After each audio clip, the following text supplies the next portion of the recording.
Were you part of the first protests by the people? Yourself? Yes, we made the protests even before coup d'état was happened in February of 2014, and we saw that this Maidan movement is not a grassroots movement of just simple people, democracy and so on, but it was strongly involved by, from one side, from Ukrainian oligarchy, which was working together with Western powers, European Union and United States, from one side, and from other side of radical nationalist and fascist groups inside Ukraine, which also always worked together with secret services and was cooperated with them.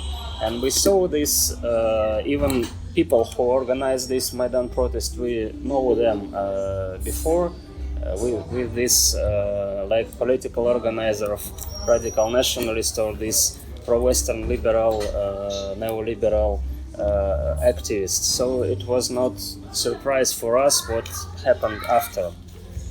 But for us was surprise that soon after they won in Kiev, they will start very hard political pressure on opponents, including us and left and so-called pro-Russian people. That was a surprise. We thought that it will be not so hard. Not so hard regime will be established after Maidan. So what was your job? What were you doing when this happened? I was a political activist in our group called Боротьба. We started to make a left-wing political party, but we was only in the beginning of the process, because we started only in 2012, and so we was only 2 years old. And also I work as a journalist, political, economical journalist. I write articles. So as activists, what were you most concerned about at that time, before the coup? Before we started this to build this new left movement, because unfortunately Communist Party of Ukraine at that time was very close in bloc with Yanukovych party, and there was in government. And we thought, of course, we're against Maidan and these forces, but we didn't think that Yanukovych is a real leader or a great person or something like this. That's what we said about Donald Trump. So. Yeah. Yes. So we started to build it because a lot of people from Communist Party were splitted after this bloc, and our base is former members of Communist Party and also new comrades, of course. And we started to build this movement, and then Maidan happened. And after that, we tried to organize resistance in southeastern regions, mostly in Kharkov and in Odessa. But after it was hardly repressed, and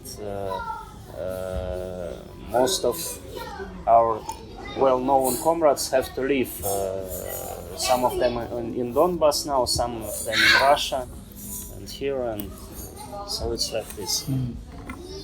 So can I ask about, can you describe the current socio-political atmosphere in the country? Where is the left? How strong or weak is it?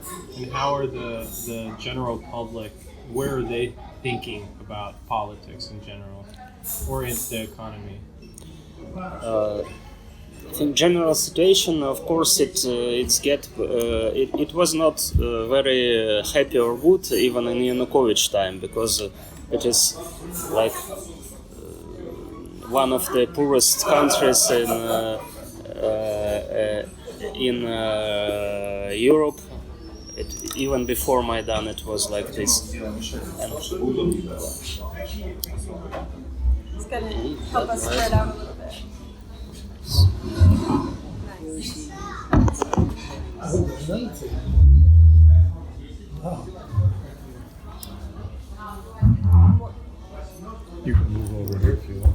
this thing.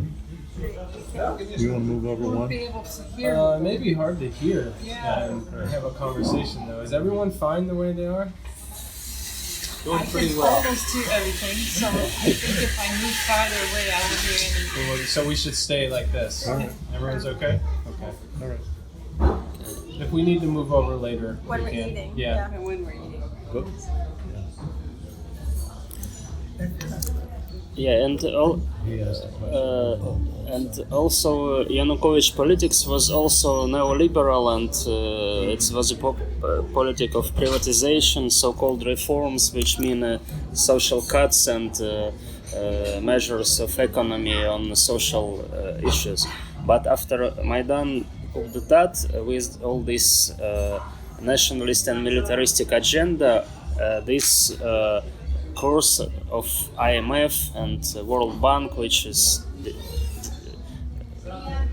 even literally dictating politics after Maidan won. It is, of course, even more hard for people, and a lot of people emigrated from Ukraine by the economical reasons. It is some millions people, and nobody knows, but maybe about 10 millions. I'm not sure now. What is 10 million people have left Ukraine due to economic reasons. Even not about the war, of course, many people from Donbass leave because of the war, but a lot of people left from central and western Ukraine, and now it is also only one thing that they get from European Union is non-visa regime. So now Ukrainian people can stay in European Union for 90 days per half an hour, like this. And so many people go like this for 3 months to work on the construction or in the agriculture in European Union, and then move back. And so they can live, because in Ukraine is very hard to find good work and with good payment. Can you just describe real quick the left? Because you said you were building a new left. Yeah. Can you talk about how strong or weak is the left right now? Now all left is very weak, because you know that after Maidan they started the process of decommunization that they called, and it's including that communist propaganda is banned by the law. In Ukraine. Yeah, it is a criminal penalty if you make propaganda of communism, for example. Mm-hmm. And so Communist Party and also our organization were banned, and also we have this blame that we are supporting separatism, and it's also criminal penalty, because if you say something against war, against militarization, you are a supporter of separatists and terrorists in Donbass. So now it's even you know that we had the presidential elections in Ukraine, and there was no left candidates at all. Only two of candidates we can say that they were a little bit more democratic in language, and they call pro-Russian in official propaganda in Ukraine, but no left alternative. So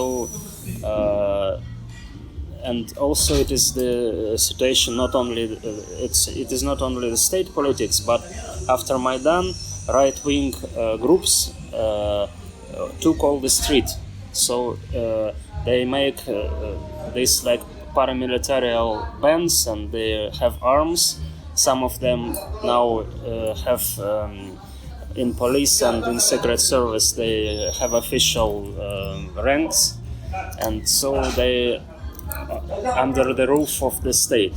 So they make this street terror against leftist people or some who they say that they are supporting separatists or terrorists, and they can do it and they will not be punished.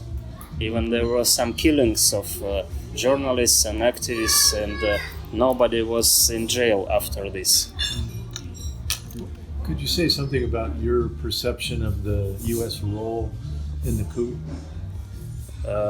It was very big role, of course. Now everybody knows and understands it. In the end, we say that now the head of Ukrainian state is the ambassador of United States, because all politics go for consultations, so-called, but really for instructions there, and so on. And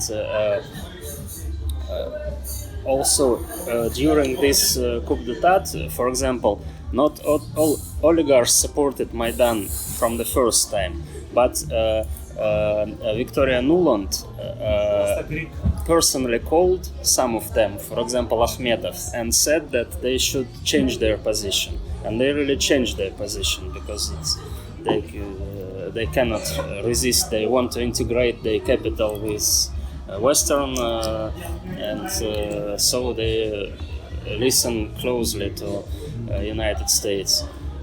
So of course it was a great role, and I think now it is a lot of evidences, of interviews about it, and I think it's open.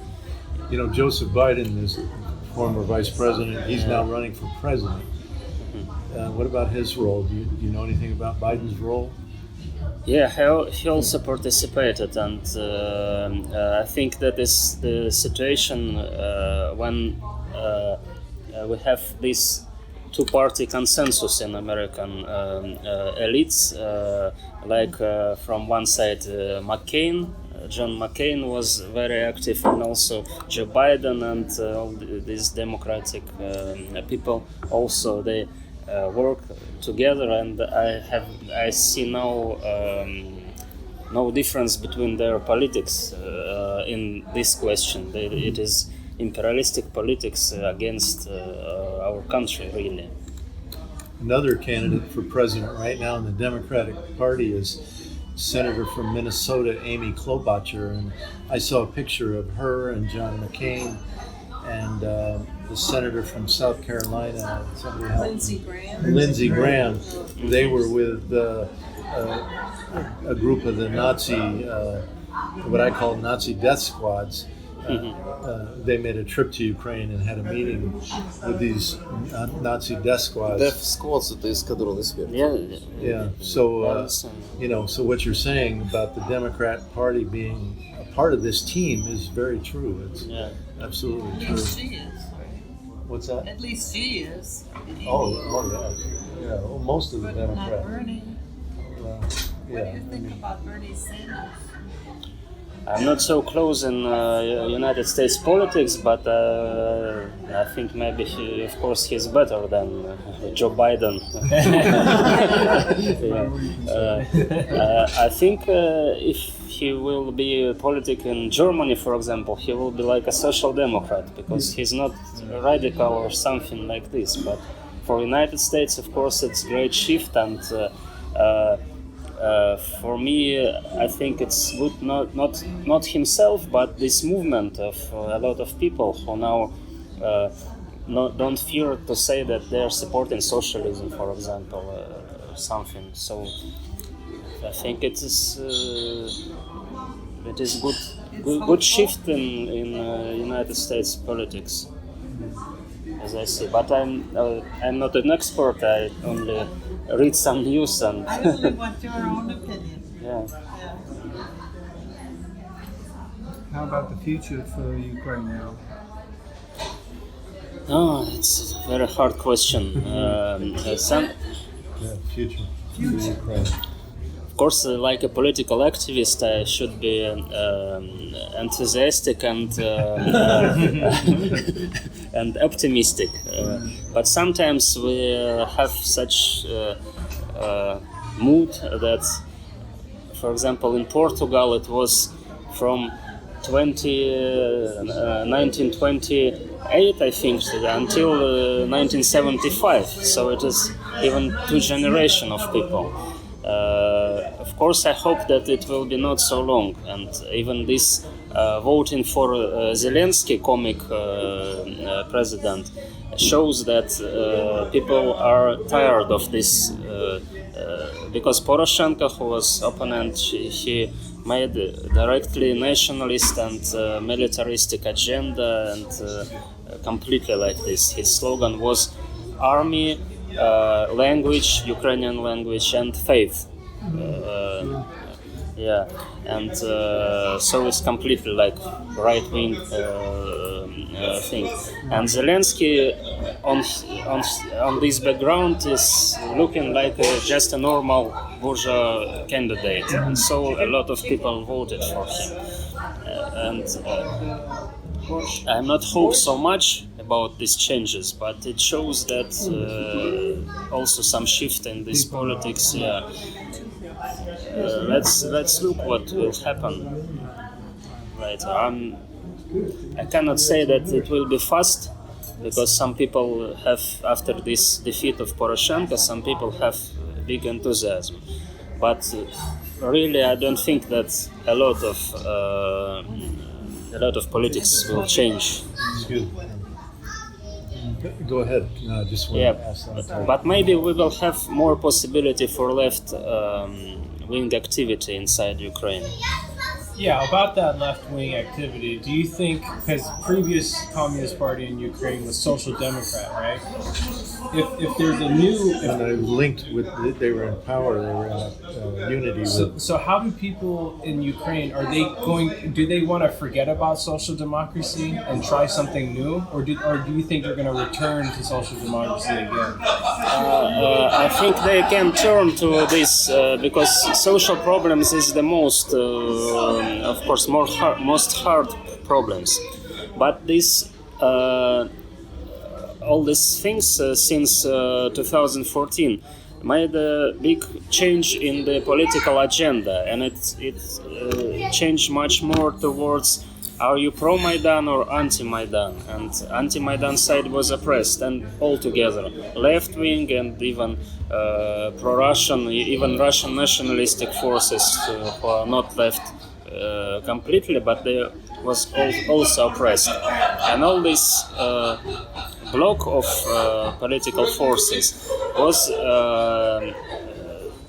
swept out from the main road of politics, and now they will come back in some way, all of them. And what will be a role of a left, social democratic and more radical left? We cannot say now exactly. Of course, in Ukraine, a great social base for left politics, but all this geopolitical and political situation force people to make their choice not between left and right. Yeah. Это мне. Спасибо. I don't think everybody knows a lot about the Nazi history in Ukraine, from Western Ukraine, Bandera. Could you give some history about, the roots of the Nazi movement within Ukraine?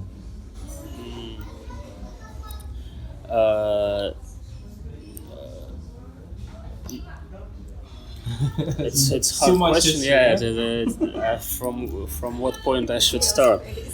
From one point. Just don't ask us what the roots of our Nazi Of course, it's linked with the collaboration movement during Second World War with Nazi Germany, because Nazi Germany used Ukrainian nationalists organization in the Western Ukraine mostly, because in Eastern there was no Soviet territory, and Western Ukraine was joined to Soviet Union only in 1939 after the division of Poland. And when Nazi Germany occupied these territories again, they used Ukrainian nationalists against Polish people and also against pro-Soviet people, and of course against Jews, because They used them as a death squads to find Jews and to kill them, and it's a lot of documents and a lot. And Bandera was one of the leaders of this Ukrainian nationalist movement, and now not after Soviet Union disappeared and independent Ukraine started to exist, this movement again started to rise because new capitalist elites of Ukraine wanted to have some ideology to explain why they are in the head.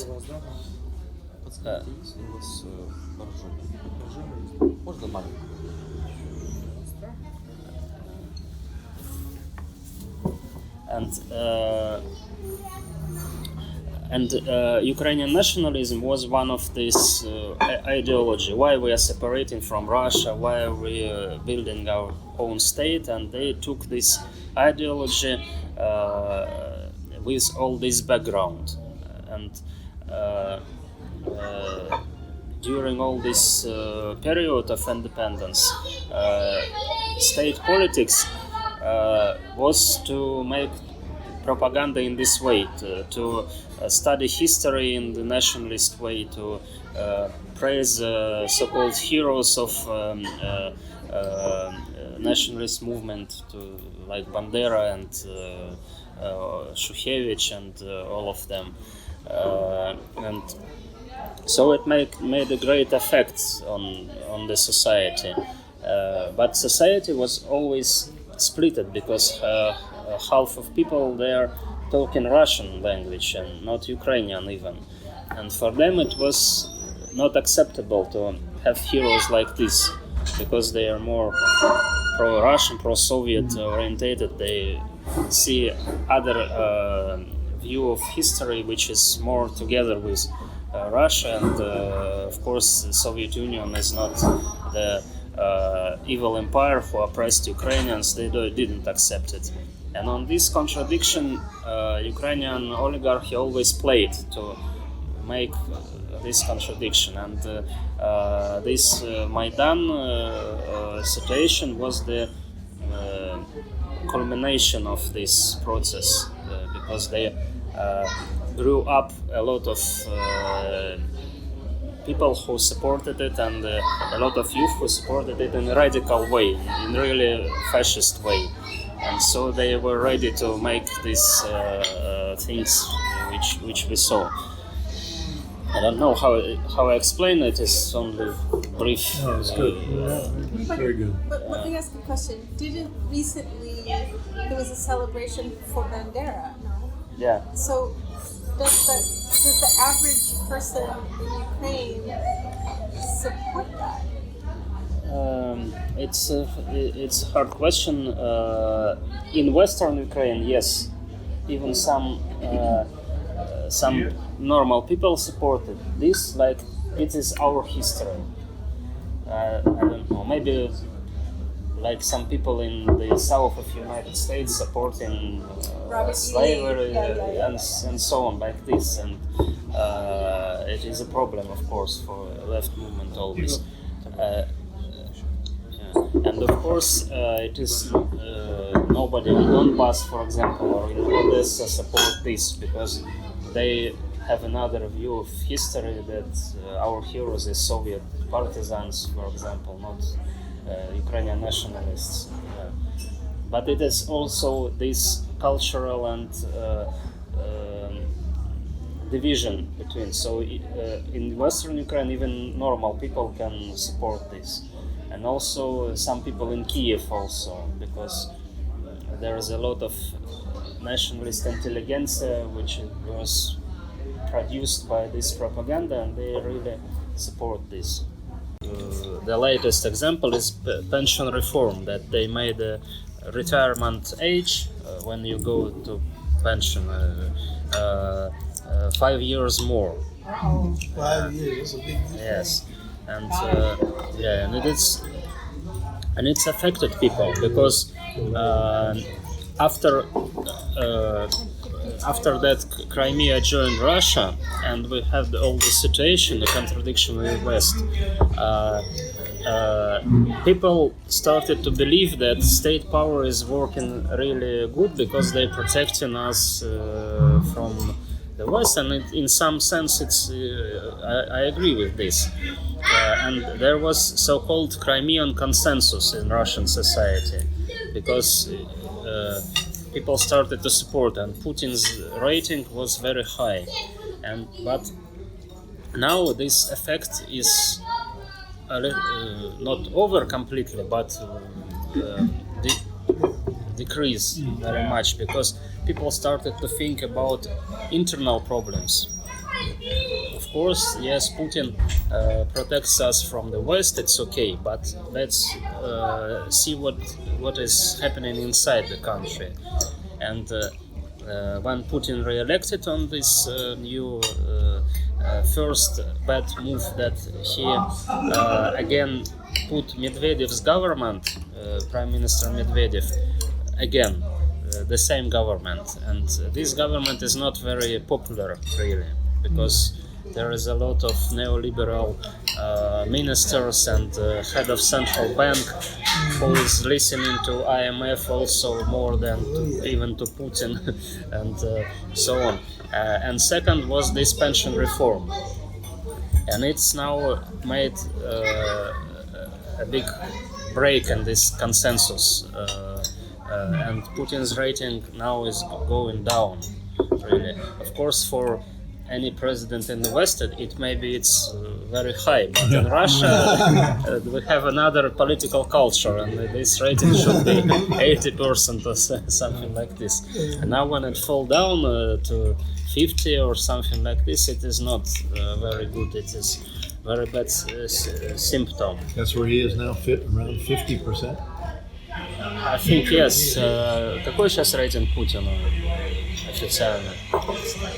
I should check. I don't remember now, but it was 80%, and now it's about 50%. So it's great. Yes, and but also we see this this Ukrainian situation when not popular President Yanukovych was overthrown by more bad forces. And also we have this in Russia, because all this influenced by some politicians, some activity which is so-called democratic but really pro-Western and even more neoliberal than Medvedev's government. They are very active, and if you look for I don't know about American media, but sometimes I look for Deutsche Welle, German media, which is says something about Russia, and they praise Alexei Navalny, one of the most neoliberal politics, like a great oppositioner and so on and so on. But it's really like something like Guaido in Venezuela, something like this. And so, of course, I'm not very in favor of Putin's politics, but we also see after Ukrainian situation that things can change worse if the and also we have this problem that left movement is not very active in Russia. Of course, in Russia we have a more strong and powerful Communist Party, but it's in Russia? In Russia, yeah. Are they Social Democrat or are they? Yeah, they're Social Democrat, but they're more strong than in Ukraine before Maidan. And but they're very not only Social Democrat but very loyal. They don't do anything against, even if it's in a good way. Nothing too radical. Yeah. So like that. I don't know if I explained something. No, well, yeah, that gives me a better understanding. I have a question. In the U.S. for 2 years now, every day in mainstream media, they have demonized Russia. They have claimed that Russia meddled in our U.S. elections. They say Putin is the big bad evil guy that wants to take over the world. And there's so many other accusations against Russia, just completely demonizing them.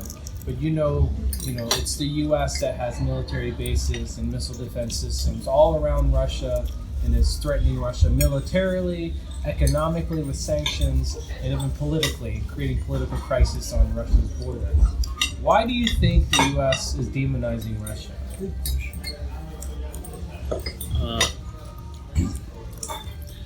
It's a hard question. I think it is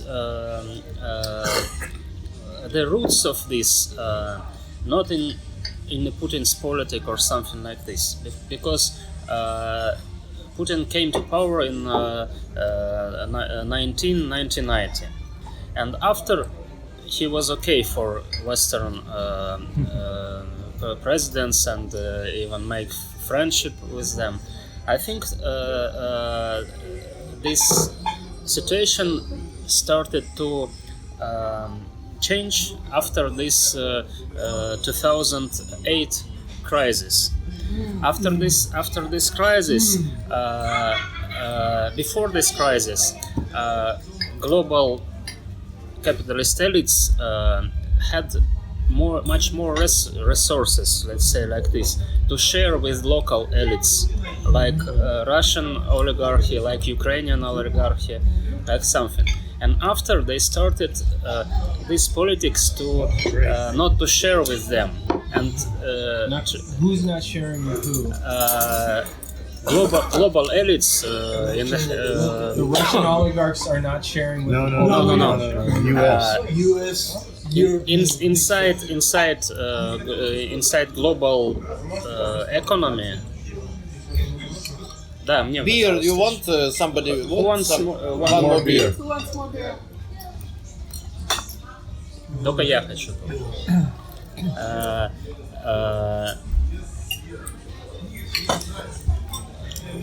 I have not so much vocabulary maybe to explain, but we have a global process of accumulation of capital. Yeah.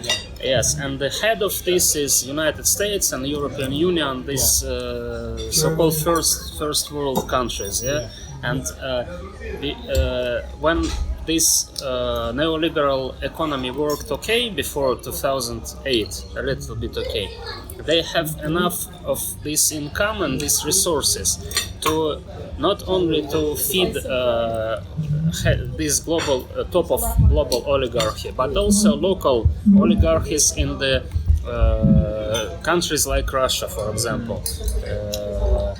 Let's say second world. I don't know how to explain this. And after this income is not so big to share with everybody, so somebody have to be cut it and throw away from this, and that's why they started this process with this maybe like Arabic Spring, like Orange Revolution in Ukraine, like something like this. This process is to destroy local oligarchy and make direct control over these states to exploit them, exploitate them, not with without any unit in between. Yeah, without something direct. between. Yeah. Direct exploitation. Yes, and Ukrainian oligarchy was too weak to resist it, and it was destroyed with this process. And Russian oligarchy is strong enough. They have a more state tradition, and they have even more money, and they can resist. And they built something like leadership with Putin in the head, with all this, and they can resist. And I think that is the main problem, that they hate Russia so much, because they want to make it like in Yeltsin's time, when they can dictate to Russia economical politics and so on. And I think you explained that very, very well. Yes, you did. That's amazing. To go into a little bit more detail from what I've gathered, when you look at the banking industry in Russia and the oil industry in Russia, more than 50% goes to the state, from what I gather. There are state companies that own more than 50% of the stocks in the banking finance industry and in the oil industry, which means for every barrel of oil sold from Russia, it's not going to the global ruling class. It's the majority of it is going to the Russian oligarchs and the state. So that means, that's every barrel that Wall Street and global oligarchs are not selling. So they want to get into that market and take over, like that direct exploitation line that we were talking about. Have you heard or read anything about this aspect? I want to correct you a little bit, Yeah, because please. this corporation are mainly formally owned by state. Formerly owned by state. Because So now they're private. they're more than 50% of share of their stock capital owned by state, but really it's controlled by their management, and their management working not like a state company, for example, like a state-owned company, but they working more like a commercial, just like any, I don't know, BP, Shell, or something like this. So it's contradiction, and Russian government don't use their share of this stock exchange capital to make these companies work like a state, really state-owned. So, and you even can look for this. How to say, board of the head of this CEO, CEO, executive officer. Yeah. Look who is CEO, for example, of Rosneft or Gazprom. They're even not majority of this head have Russian citizenship. They do not? Yeah, they do. Most of managers are from United States, from Germany, from Great Britain. Just look on this. Wow, it is like more than 50% is foreigners in the board of this boards of these companies. They buy their Russian citizenship? I guess are they the largest shareholders, or are they the executive officers? The executive board officers, of just in the directors board and of things like that. directors, yes. So But the of board course, they're direct- representative of some other interests in this. Right.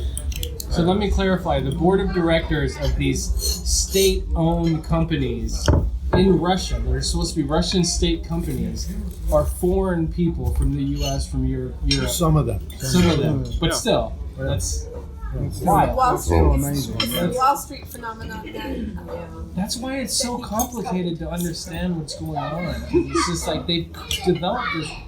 They've infiltrated in everywhere. I know. Yeah. I mean, you gotta give it to them. look at his Yeah, just look. For example, it's Rosneft board. It's Gerhard Schröder, former Chancellor of Germany. Yes. Oh, this guy's Saudi Arabia? Yes, from from Saudi Arabia. Robert Dudley, it's your American person. Yes, and Matthias Warning. I don't remember Any who is he, Israelis? but Any Israelis? Israel?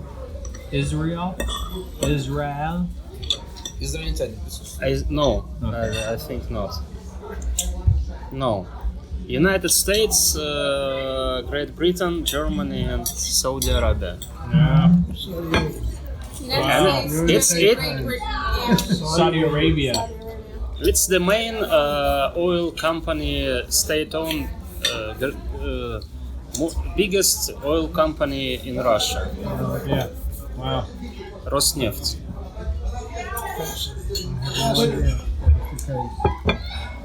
And also Gazprom, main gas company, which is the biggest company in Russia at all. also have 25% of stock capital. It is from collected from some owners, a lot of owners, but it's controlled by this Bank of New York, I think. Oh God. Yeah.